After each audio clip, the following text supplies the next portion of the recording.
On this episode of Project Fast Fish on Mike's Motorworks, we give our 349 stroker the blues with a fresh coat of paint. We show you how to do it right now on Project Fast Fish.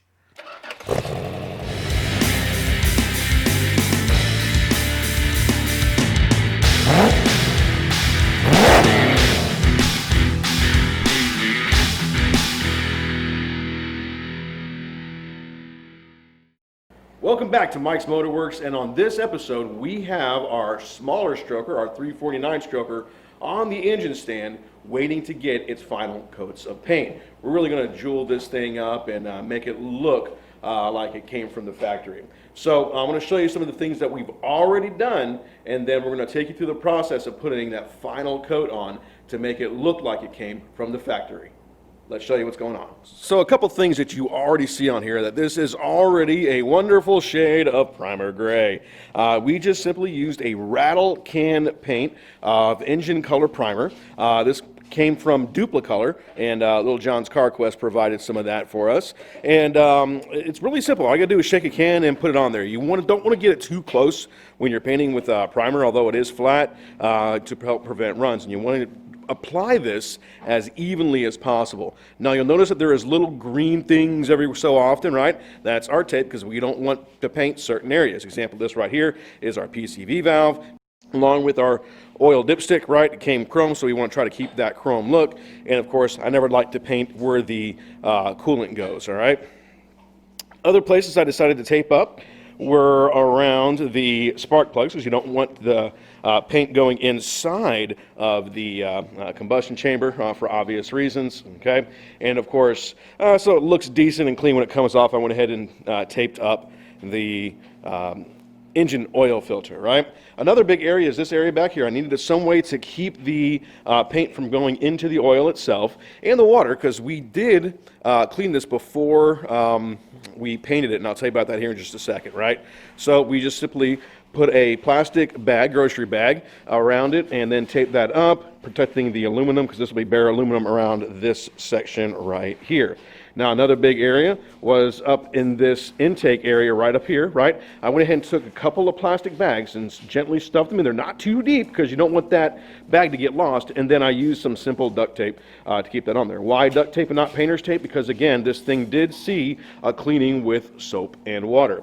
Additionally, got the same treatment down here on the exhaust. Each one got its own bag and then taped over and then cut to trim out. Now these aren't the most perfect cuts, but again, that's the exhaust area, so we got a little bit of extra flexibility there. But as you can see, everywhere else is ready to go. It got an even coat of paint. There is nothing that did not receive paint on this thing, and it's good to go. Now before we painted it, what we did was I took it to the hose, all right, and because it had a lot of that leftover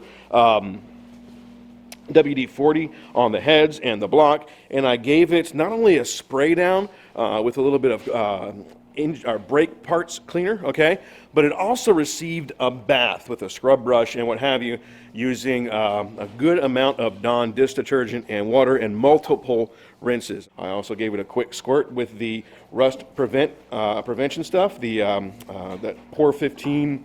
I'm sorry, not the Pour 15. It was the Osvo, okay, that neutralizer. It was only a 10-to-1 ratio on that, so it was not too much for the motor, okay? And so there you go. It is ready for paint, and it's going to receive its final coat. Let me show you what we'll be using to coat the engine with. All right, because the customer is buying this engine, we didn't want to cheap out on the paint. So rattle can paint wasn't going to do for this particular build. So we are going to use Pour 15's engine enamel. This happens to be Chrysler Blue. Pour 15 engine enamel number 42108, and cleanup is a little bit different. This is an epoxy kind of coating, and so it will encapsulate the actual components that it's sprayed to, which is good. That helps prevent the additional rusting underneath, right? There is some special stuff that you'll need to clean this. You'll need to make sure that you get the solvent and the cool thing about this is it doesn't need to be diluted, okay? So when you put it in your spray gun, you don't need to dilute it, because then you'll find yourself, you're spraying it too many times, it looks like an Easter egg underneath there. So just straight in there, into your paint gun, into your cap, and you're ready to go. And make sure you check out the description below if you need to see that number again, and let me show you our process that we're going to do. So when I'm outside painting, we don't have the area to do it in here, and you want to be careful where you paint. Now, because of overspray, we're not going to paint it inside the garage, because we've got a lot of different things that it might be able to, the overspray might get onto. So we're going to go ahead and paint this outside. Now, whenever you want to paint something outside, you got to be really careful, because you don't want to do it on a windy day or in a day where it's too cold or too hot for the application of the paint. Today happens to be one of those days where it's a little bit cloudy, a little bit muggy, but that temperature range is okay. It's a little breezy, but I think we'll be able to get away with it painting out there, okay? Now, also understand that when you paint an engine outside, it's not like painting a car where you got to be super, uber careful. Dust is important to keep in mind of. Dirt is important to keep in mind of, right? But again, because we are working with engine paint, we can get away with painting outside. We are going to be using our inexpensive Harbor Freight gravity feed gun here today, and it's just a cheap little gun. You can pick these up at Harbor Freight, you know, and it's an HVLP. So we did also make sure that we have a regulator on this and make sure that it does not spray over what we need. The air compressor itself is set up pretty high on its pressure, so this regulator helps it keep the pressure to a relative level where that paint goes on evenly, and we'll show you the setup for that. But like I said before, all we're going to do is simply take our paint out of here, right? Put it into our can directly. We're going to strain it, and we'll be ready to paint. Good deal. So right now, I don't know if you can hear me really well, so hopefully this will make it in the segment. But right now I got the regulator that when I squeeze the trigger, all right, it's pumping right about that 25 to 20 mark. All right, squeeze the trigger, 20 to 25. That should be sufficient. We're going to test it out, make sure it's working, make sure we're not overspray or not putting out too much paint, and we should be in a good spot. If we're in a good spot, we'll get started. All right, our test turned out good. All right, as far as when you're working with this stuff, you want to make sure that you wear the proper PPE. Now, we're going to wear simple nuisance dust mask. There's no need for the whole respirator because we're not dealing with clear coat. However, it's always good to wear something, okay, especially protect your lungs. Paint cleans off really, so I'm not worried about the paint on the hands, but if you choose to wear gloves, gloves are perfectly fine. So I'm going to pass it over to my guy who's going to be helping out with the overseeing here. He's more of the professional than I am, and we'll get rolling.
right, so there you have it. That is coat number 1. And I say coat number 1 because Core 15 recommends 2 coats.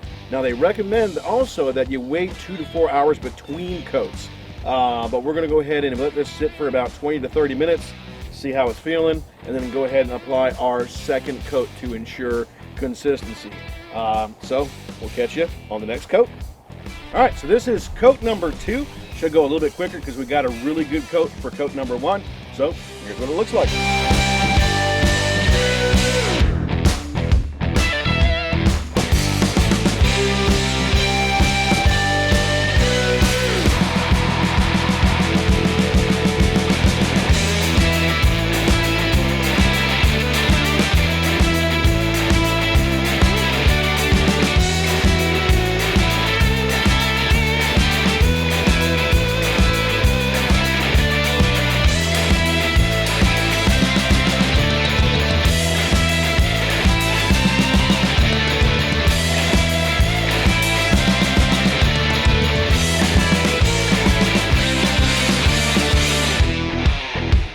So that, ladies and gentlemen, is it.